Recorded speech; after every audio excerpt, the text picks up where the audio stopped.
الحمد لله رب العالمين الرحمن الرحيم مالك يوم الدين والصلاة والسلام على سيد المرسلين محمد الأمين وعلى آله وصحابه الطاهرين إلى يوم الدين. أما بعد فإن أصدق الحديث كتاب الله وخير الهدي هدي محمد صلى الله عليه وسلم وشر الأمور محدثاتها وكل محدثة بدعة وكل بدعة ضلالة وكل ضلالة في النار. فأعوذ بالله من الشيطان الرجيم. بسم الله الرحمن الرحيم. واستعينوا بالصبر والصلاة وإنها لكبيرة إلا على الخاشعين. محترم بزرگوں، دوستو، عزیز نوجوانوں اور محترم خواتین،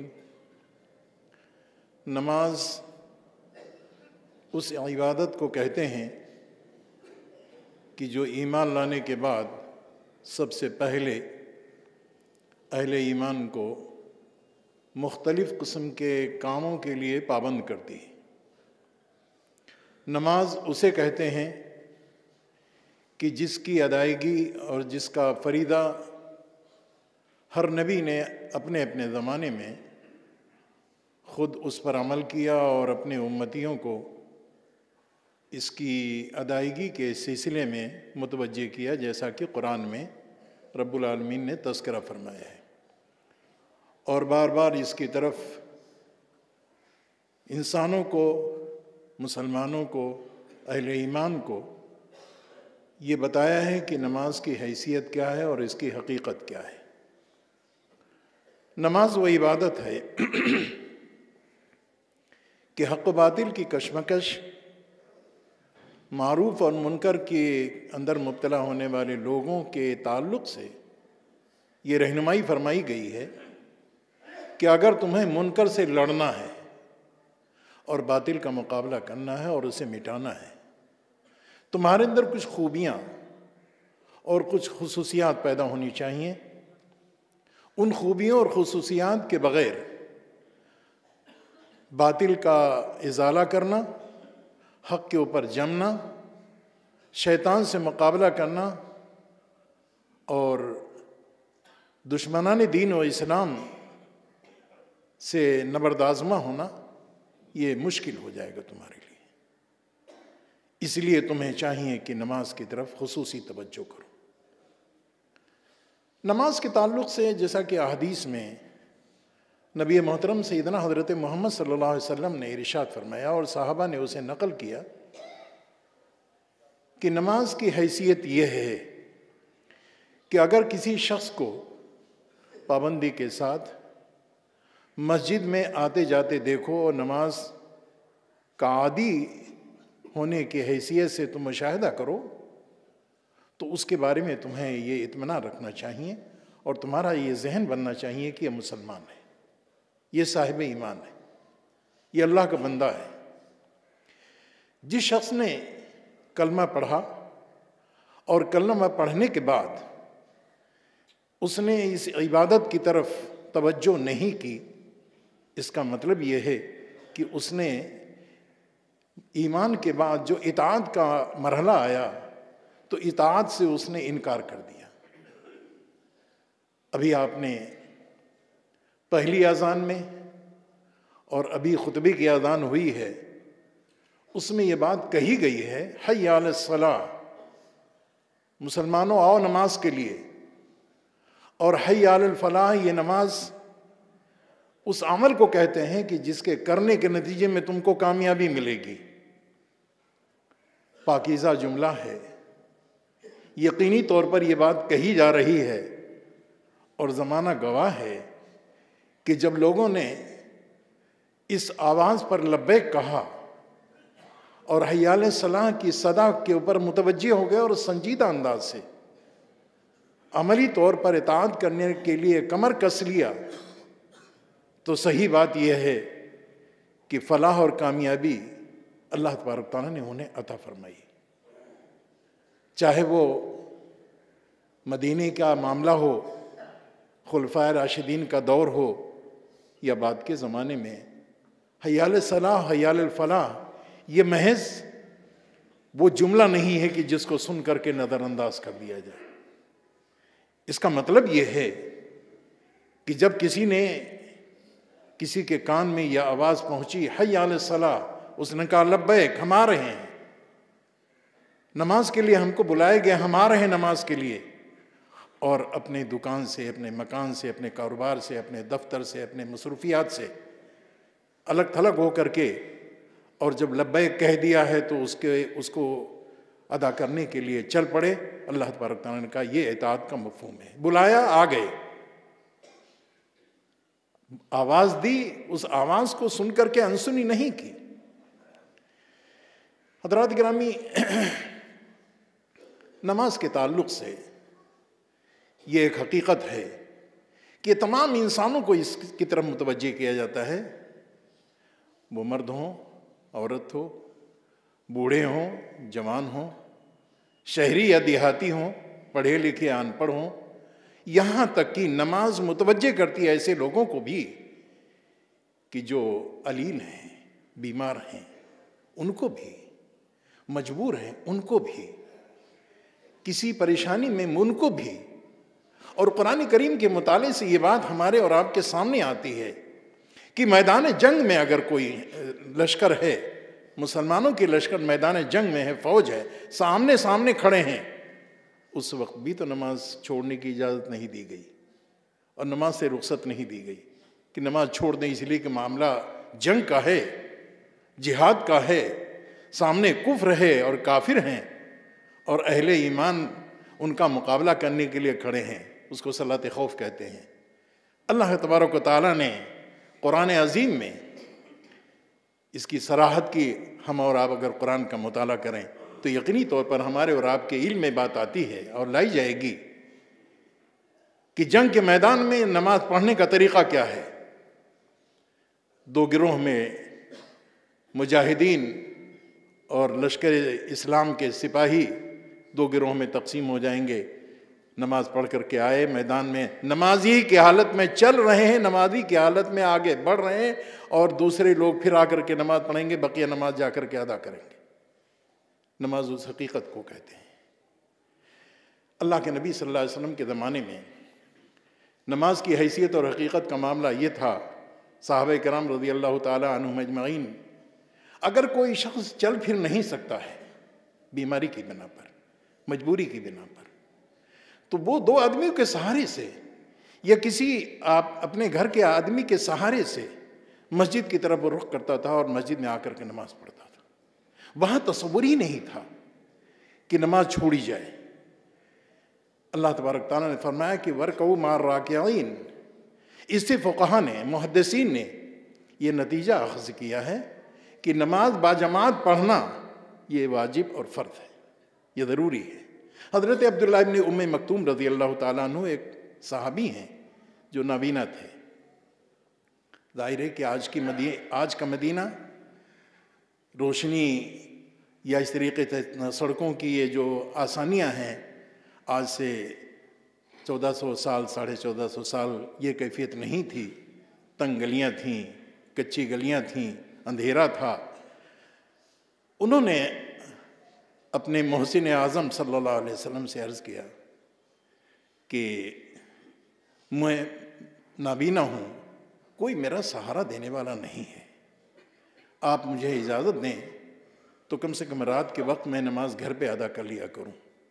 اللہ کے نبی صلی اللہ علیہ وسلم فرمائے کہ کیا تمہیں اذان کی آواز پہنچتی ہے یا رسول اللہ پہنچتی ہے؟ پھر تو تمہیں یہی نماز آ کر کے ادا کرنی ہوگی، مسجد نبوی میں تم کو نماز ادا کرنی ہوگی۔ حضرات گرامی، اس حدیث کو سامنے رکھیں، نبی اکرم سیدنا حضرت محمد صلی اللہ علیہ وسلم کا ارشاد اور حکم اپنے پیش نظر رکھیں،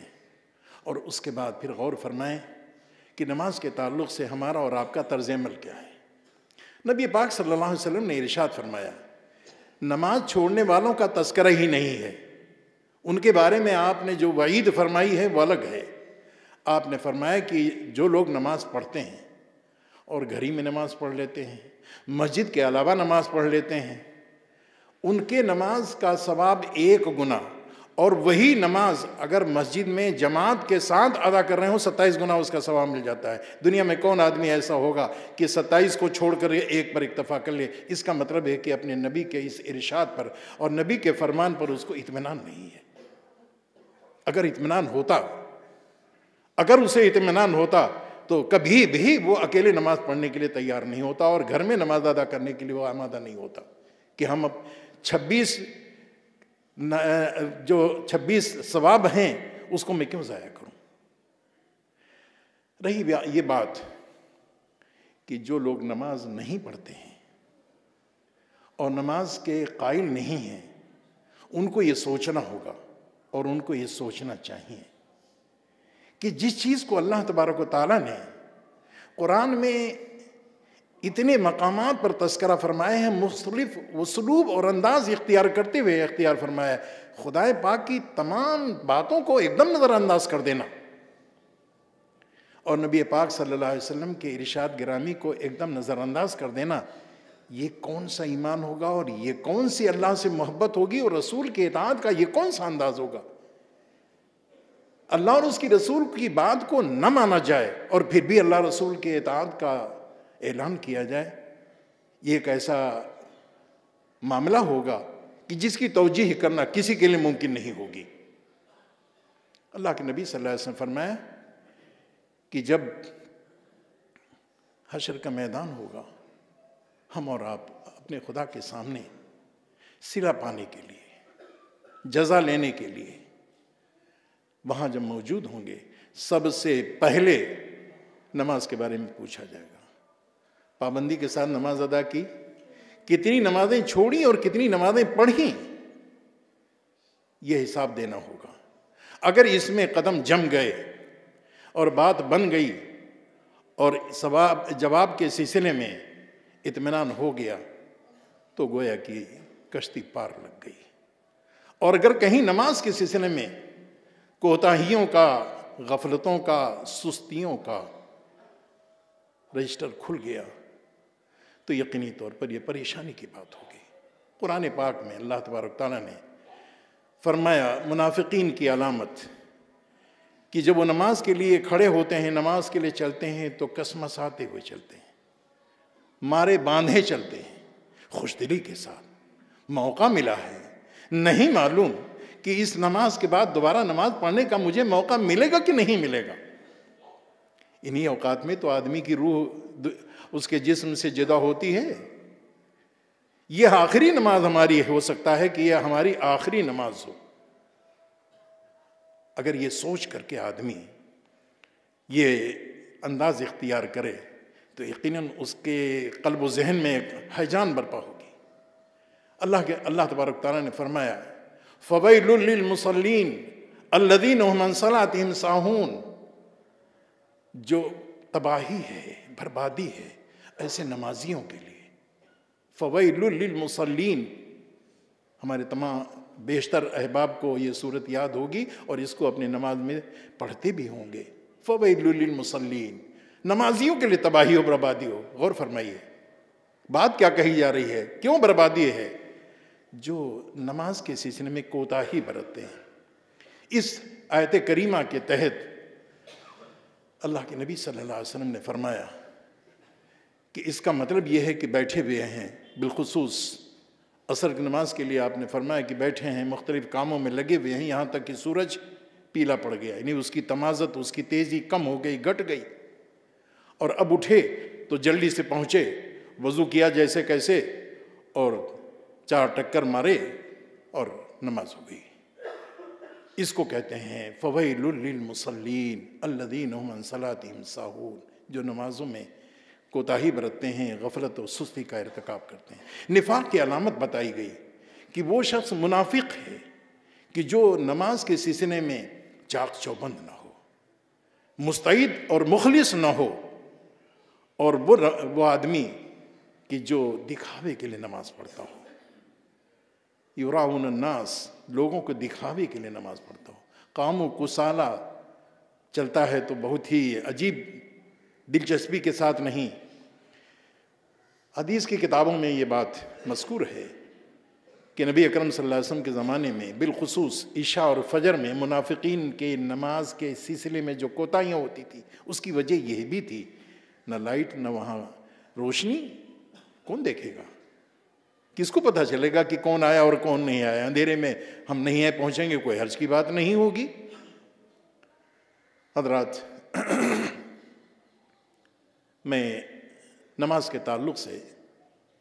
آپ سے عرض کروں گا، حدیث کے روشنی میں اللہ کے نبی صلی اللہ علیہ وسلم نے ایک موقع پر ارشاد فرمایا کہ جب دنیا سے لوگ رخصت ہوتے ہیں، ان کو قبروں میں دفن کیا جاتا ہے یا جہاں کہیں بھی ان کو آخری رسم ادا کی جاتی ہے، تو بعض لوگوں کا انداز یہ ہوتا ہے کہ جب فرشتہ ان کے پاس آتا ہے، مر ربک، اٹھو اور جواب دو، تمہارا رب کون ہے؟ کس کو رب بنا کر کے تم نے زندگی گزاری ہے؟ تو بجائے اس کے کہ وہ دنیا سے رخصت ہونے والا شخص ربی اللہ کہتا، بعض لوگ یہ کہتے ہیں کہ آپ جو کچھ پوچھنا چاہتے ہیں بعد میں پوچھئے گا، میری عصر کی نماز دیر ہو رہی، مجھے نماز پڑھنے دو۔ کتنے خوش نصیب ہیں وہ لوگ کہ قبر کی تنہائی، قبر کی وحشت، قبر کے اندر جو کچھ کیفیت ہوتی ہے اس کا کوئی احساس نہیں ہے۔ احساس صرف اتنا ہے کہ میری نماز دیر ہو رہی ہے، مجھے نماز پڑھنے کا موقع دو، مجھے نماز پڑھنے کا موقع دو۔ میں اگر یہ عرض کروں کہ ہمارے ایک ساتھی، اللہ ان کو جنت نصیب فرمائے، فالج کا شدید اٹیک ہوا، ہل نہیں سکتے تھے وہ، کروٹ نہیں لے سکتے تھے وہ، بول نہیں سکتے تھے وہ، لیکن نماز کے تعلق سے ان کے اندر جو جذبہ تھا وہ بے مثال جذبہ تھا۔ علماء کرام نے ان کو بعض نماز کے تعلق سے ان کی جو ایک، میں اگر لفظ استعمال کروں، اللہ تبارک تعالیٰ اسے قبول، ان کو نماز کی سنک تھی، اور اس پر علماء کرام کی ڈانٹ میں نے خود سنی ہے کہ جب ان کو ڈانٹا جا رہا تھا،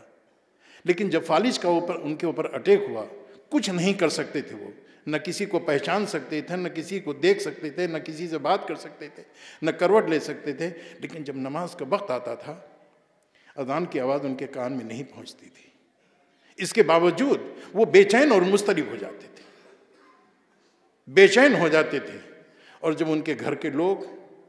لے کر کے ان کو چارپائی پر بیٹھ جاتے تھے کہ آپ نماز ادا کر لیں، کبھی دکن طرف منہ کر کے اور کبھی اتر طرف کر دیتے تھے کہ نماز اسی حالت میں پڑھنے، وہ کہتے تھے نہیں، سر گھما دیتے تھے نہیں، پھر انگلی سے اشارہ کرتے تھے کہ جاؤ اس سے پوچھ کر کے آؤ۔ میں وہیں انہی کے گھر میں رہتا تھا اور میری طرف اشارہ کر کے کہتے تھے جاؤ اس کمرے میں پوچھ کر کے، یعنی ان کا اشارہ ہوتا تھا یوں کر کے۔ حضرات، جب صحت کے عالم میں اس اللہ کے نیک بندے نے نماز سے محبت کی تو یقیناً رب کریم نے ہمیں اور آپ کو سوچنے کا موقع عطا فرمایا کہ جب تندرست تھے تو نماز سے محبت کی، بیماری کی حالت میں بھی ان کے اوپر نماز کی کیفیت طاری رہی۔ ٹھیک اسی طریقے سے جاگتے میں جب نماز کی فکر کی جائے گی تو جو بڑی نیند ہے جس کو موت کہتے ہیں، اس کے بعد بھی نماز یاد رہے گی۔ جاگتے میں جن چیزوں کا تصور قلب ذہن پر ہوتا ہے، یقینی طور پر وہ آدمی خواب میں انہی چیزوں کو دیکھتا ہے اور قلب و ذہن پر وہ کیفیت طاری ہوتی ہے۔ حضرات گرامی، نماز کے تعلق سے اللہ تبارک تعالیٰ نے فرمایا قد افلح المؤمنون الذین هم فی صلاتہم خاشعون، وہ لوگ کامیاب ہو گئے جن کے اندر وغیرہ وغیرہ جو 9-10 صفات ہیں ان کا تذکرہ فرماتے ہوئے سب سے پہلے فرمایا کہ جو لوگ اپنی نماز میں خشوع اختیار کرتے ہیں۔ خشوع کہتے کس کو ہیں؟ میں آپ سے گزارش کروں، خشوع اسے کہتے ہیں کہ آدمی یہ سوچے کہ میں اپنے خدا سے ملنے جا رہا ہوں جو اس کائنات کا پیدا کرنے والا ہے۔ آدمی جب کسی بڑے سے ملنے کے لیے جاتا ہے تیاری کرتا ہے، ذہن تیار کرتا ہے، کپڑے لیتے تیار کرتا ہے، مختلف قسم کی تیاریوں کے ساتھ وہ جاتا ہے، الٹا بڑھا اور کسی بڑے کے پاس نہیں پہنچتا ہے بلکہ تیاری کر کے جاتا ہے۔ ایک صحابی، اللہ ان سے ہزاروں بار راضی ہو، ان کا مکان مسجد نبوی سے دور تھا، ان سے بعض دوستوں نے یہ مشورہ دیا، صحابہ ان کے جو زمانے کے تھے انہوں نے مشورہ دیا کہ تم نماز کا اہتمام کرتے ہو اور سبھی لوگ اہتمام کرتے ہیں، تم اپنا گھر مسجد نبوی کے قریب کر لو انہوں نے کہا نہیں، میں قریب نہیں بلکہ مسجد نبوی سے دور رہنا چاہتا ہوں۔ لوگوں نے کہا یہ اس میں کیا حکمت ہے؟ انہوں نے کہا حکمت یہ ہے کہ میں جب اپنے گھر سے چلوں گا اور مسجد نبوی سے دور میرا مکان ہوگا تو جتنے قدم پڑیں گے وہ سب نیکیوں کے زمرے میں لکھے جائیں گے۔ یقین اس کو کہتے ہیں، یقین اس کو کہتے ہیں۔ خشوع کا مطلب یہ ہوتا ہے کہ آدمی کا قلب و ذہن رب کی محبت سے آباد ہو جائے۔ جس وقت وہ سجدے میں پہنچے اور سجدہ اللہ اکبر کہہ کر کے اور سجدے میں جائے تو یہ سمجھے کہ میرا رب مجھے اس حال میں دیکھ رہا ہے، میں سجدے میں ہوں اور میرا رب میرے اوپر کرم فرما رہا ہے۔ سجدہ کی حالت میں مومن اپنے خدا سے انتہائی قریب ہوتا ہے، انتہائی قریب ہوتا ہے۔ موسیٰ تو گئے تھے طور پہ ان سے ملنے، ہم روز مصلی پہ ملا کرتے ہیں۔ میرے محترم بزرگوں اور دوستو، آدمی کپڑے لتے کے تعلق سے بھی زیبائش اختیار کرے، اس لیے کہ میں بڑے کے پاس جا رہا ہوں، بڑے کے دربار میں جا رہا ہوں، میں ایسے ویسے انداز سے نہ جاؤں بلکہ وہ انداز ہو کہ جو اس کے آداب ہیں اس انداز سے جاؤں۔ نماز کی حالت میں، نماز کے تعلق سے، نماز اول وقت میں ادا کی جائے، نماز جماعت کے ساتھ ادا کی جائے، نماز مسجد میں ادا کی جائے۔ نماز کے تعلق سے یہ بات ہو کہ نماز ہم کو کچھ دے گی اور نماز سے ہم کچھ لیں گے، نماز ہمیں کچھ دے گی اور نماز سے ہم کچھ لیں گے۔ نماز ہم کو دے گی، اللہ کا تقرب دے گی، اللہ سے تعلق کی نسبت دے گی۔ چنانچہ نماز کے تعلق سے ہمیں اور آپ کو اپنے اپنی نماز کے بارے میں یہ خیال کرنا چاہیے اور دیکھنا چاہیے کہ جو نماز ہم نے پڑھی ہے آئندہ نماز پڑھنے کا موقع مل رہا ہے یا نہیں۔ اگر مل رہا ہے تو اس کا مطلب یہ ہے کہ نماز ہماری قبول ہو گئی، اور اگر نماز پڑھنے کے بعد نماز پڑھنے کا دوبارہ موقع نہیں مل رہا ہے اور 8 دن کے بعد موقع مل رہا ہے، 2 دن کے بعد موقع مل رہا ہے، 1 وقت کے بعد نماز پڑھنے کا موقع مل رہا ہے، اس کا مطلب یہ ہے کہ رب کریم نے اس نماز کو وہ مقام نہیں عطا فرمایا کہ جس کی ہم نے توقع اور تمنا کی تھی۔ حضرات گرامی، نماز کے تعلق سے 3 باتیں اپنے اپنے طور پر ہمیں اور آپ کو اس کا تجزیہ اور اندازہ لگانا چاہیے کہ ہماری نماز کی کیفیت کیا ہے۔ نمبر 1 یہ کہ نماز پڑھنے کے بعد اللہ سے محبت کے اندر اضافہ ہو جائے، اللہ سے تعلق کے اندر استحکام کی کیفیت پیدا ہو جائے۔ کبھی آپ نے رکوع کیا، کبھی آپ نے سجدہ کیا، کبھی آپ نے قیام کیا، کبھی آپ نے قرآن کی تلاوت کی، کبھی آپ نے اللہ کی عظمت کا جھک کر کے اعلان کیا، اور کبھی اپنے پیشانے کو زمین پر رکھ کر کے سبحان ربی الاعلیٰ کہہ رہے ہیں۔ اتنا تعریف کرنے کے باوجود اور پھر بھی ہماری نماز، ہمارا تعلق اللہ سے مضبوط نہ ہو، دنیا کی کوئی طاقت ہم کو آواز دے رہی ہو، دنیا کی کوئی طاقت آواز دے رہی ہو، قرابت دار ہوں، رشتہ دار ہوں، کوئی بھی ہو، ہم بولنے کے لیے تیار نہیں، اس کے جواب دینے کے لیے تیار نہیں، نماز پڑھنے ہیں۔ یعنی صرف ہم خدا سے اس وقت بات کر سکتے ہیں، کسی اور سے بات نہیں کر سکتے ہیں۔ جب اتنا تعلق ہے اور دن میں 5 دفعے 24 گھنٹے میں 5 دفعے یہ اپنے اوپر کیفیت طاری ہے، پھر بھی یہ صفت ہمارے اندر نہ پیدا ہو کہ خدا کے علاوہ کسی اور سے ہماری دوستی نہیں ہوگی اور خدا کے علاوہ کسی اور کی اطاعت ہم نہیں کریں گے۔ نمبر 1 تعلق مع اللہ کے اندر استحکام، اللہ سے محبت دن بدن بڑھتی جائے، نمبر 1۔ نمبر 2 برائیوں سے اجتناب، برائیوں سے پرہیز کی طاقت اپنے اندر پیدا ہو۔ معاشرتی برائی ہو، معاشی برائی ہو، گھریلو برائی ہو، سیاسی برائی ہو، سب سے آدمی دستکش ہوتا چلا جائے اور اپنے دامن کو بچاتا چلا جائے، کہ اس لیے کہ اللہ تبارک تعالیٰ کو میں منہ کیا دکھاؤں گا۔ ابھی جا کر کے ابھی ظہر میں ہم نے کہا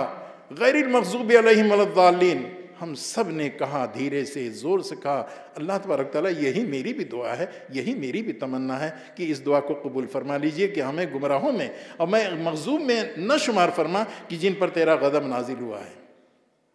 اس کے باوجود اگر کوئی شخص یہ کہتا ہے کہ صاحب میں تو اپنی روش کو چھوڑ کر کے نہیں، مسجد میں جو کچھ ہے سو ہے، باقی مسجد سے نکلنے کے بعد تو پھر ہم تو آزاد ہیں، اس کا مطلب یہ ہے کہ وہ یا تو یہاں جھوٹ بول رہا ہے یا وہاں جھوٹ بول رہا ہے، کہیں نہ کہیں پانی مر رہا ہے۔ برائیوں سے بچنا نماز کی نعمتوں میں سے عظیم نعمت کے ثمرات کو اور اس کی خصوصیات کو حاصل کرنے کے مترادف ہے۔ نمبر 3، ہمیں اور آپ کو اس بات کا احساس ہونا چاہیے کہ ہم مختلف قسم کے عمروں سے، مختلف قسم کے خاندانوں سے، مختلف قسم کی حیثیات سے، کوئی اعلیٰ تعلیم یافتہ ہیں، کوئی معمولی درجے کا آدمی ہے، کوئی مالدار ترین آدمی ہے، کوئی غریب آدمی ہے، کسی کی جسم سے پسینے کی بو آ رہی ہے، کیا کوئی شخص اس مسجد سے یا کسی مسجد سے اسے کہے گا کہ نکل جاؤ اس لیے کہ تمہارے پسینے کی بو آ رہی ہے، تمہارے منہ سے بیڑی کی بدبو آ رہی ہے، تم نکل جاؤ، تمہارے منہ سے مولی اور لہسن اور پیاز کی بو آ رہی ہے؟ نہیں، بلکہ ایک ہی صف میں سب لوگ کھڑے ہو جاتے ہیں۔ یہاں مالدار اور غریب کا معاملہ نہیں ہوتا ہے۔ اگر یہاں سے نکلنے کے بعد، اس تربیت گاہ سے نکلنے کے بعد ہمارے یہاں برادری اور قبائل کی بنیاد پر فرق اور امتیاز کی کیفیت نہیں ہوتی ہے، چھوت چھات کی بیماری نہیں ہوتی ہے، ذات پات کے اندر مبتلا ہم نہیں ہوتے ہیں، تو گویا کہ نماز نے ہم کو کچھ دیا ہے۔ یہاں ہم مساوی انداز اختیار کریں اور مسجد سے نکلنے کے بعد پھر غیر مساوی انداز اختیار کر لیں، ظاہر ہے کہ نماز گویا کہ ہمیں جو کچھ دینا چاہتی تھی اس سے ہمارا ہاتھ خالی رہ گیا۔ اس لیے حضرات گرامی، ان امور کی طرف اگر ہم اور آپ توجہ کریں گے تو یقیناً رب کی رحمت سے ہمیں اور آپ کو نوازا جائے گا۔ اور سب سے